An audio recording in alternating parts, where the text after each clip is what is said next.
Me, I could write a book about the way you walk and whisper and look.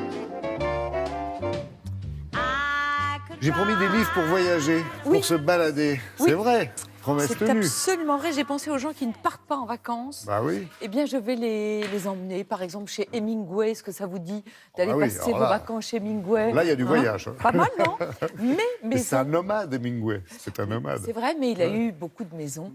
Mes maisons d'écrivains d'Aragon à Zola, c'est publié chez Stock. C'est Evelyne Blogdano qui commet cette somme et c'est un livre absolument génial. Ouais, quand vous dites Evelyne. commettre, c'est dans le bon sens du terme. Mais C'est bien merci sûr. de l'avoir écrit, quoi. Évidemment. Ouais. Elle a visité plus de 150 maisons d'écrivains. Et ce que j'aime, c'est que en biographe, lorsqu'elle est dans une maison, elle traque le détail vrai, elle traque la vérité de la maison, mais en femme sensible et en romancière qu'elle est aussi, elle traque également tout l'univers qui enrobe chaque maison. Donc elle nous raconte les lumières, elle nous raconte les odeurs, elle nous raconte vraiment l'environnement de chaque maison. On a l'impression qu'elle respire l'air que respirait chaque écrivain. Elle pense, comme Bachelard, que la maison est un état d'âme, que c'est le reflet de votre vie intérieure, de votre création.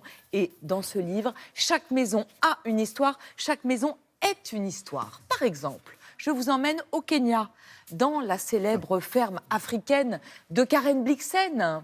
Ah, bien sûr. Karen Blixen, alors on découvre une maison. À l'époque, on est à plus de 2 heures en char à bœuf de Nairobi. Oui. Une maison dans laquelle Karen Blixen arrive en 1914. Elle a épousé son cousin qui va la tromper très vite, qui préfère partir en safari que s'occuper de sa femme et de sa ferme. Et c'est donc Karen Blixen qui s'occupe de la ferme dans laquelle vont travailler 700 personnes. Et Evelyne Blogdano, elle raconte la table de pierre à l'extérieur sur laquelle Karen Blixen prenait ses décisions, essayait de sauver la plantation. Et puis après, on rentre dans la maison.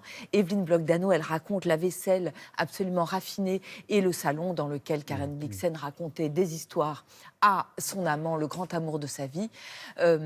On a l'impression qu'on est dans la ferme. C'est ça qui est beau. Et puis après, hop, on part à Key West, en Floride, chez Hemingway. Oui. Hemingway s'y installe dans les années 30. La maison, c'est la plus grande de cette petite ville de Floride.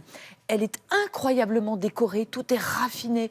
On se dit, mais ça ne va pas vraiment avec la personnalité dont on a l'image d'Hemingway. C'est parce qu'Hemingway s'y est installé avec sa deuxième femme, qui était journaliste décoration pour Vogue. Ces femmes, alors? C'est elle qui a tout dessiné, avec des petits détails. Par exemple, dans la cuisine, les meubles sont surélevés pour que le maître de maison puisse vider les poissons qu'il avait pêchés à sa hauteur. Il y a une piscine, la première piscine de Key West, et Hemingway avait coutume de dire « j'y ai laissé jusqu'à mon dernier penny », ce qui faisait bien rire sa femme, parce que c'était la famille très fortunée de sa femme qui avait tout payé. Et du coup, Pauline, pour se venger, elle prend le fameux dernier penny et elle le fait mettre sous vitre, elle le fait couler dans du ciment dans la maison.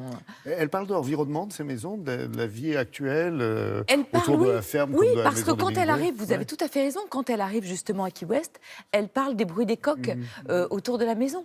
Et puis alors, évidemment, là, je vous ai raconté des destinations qui font voyager, mais vous pouvez aller cité Véron à Paris, dans l'appartement de Boris Vian. Boris Vian y a vécu avec sa femme. Les Prévert habitaient dans la même cité, vous savez, qui est un ensemble de jardins, d'ateliers d'artistes.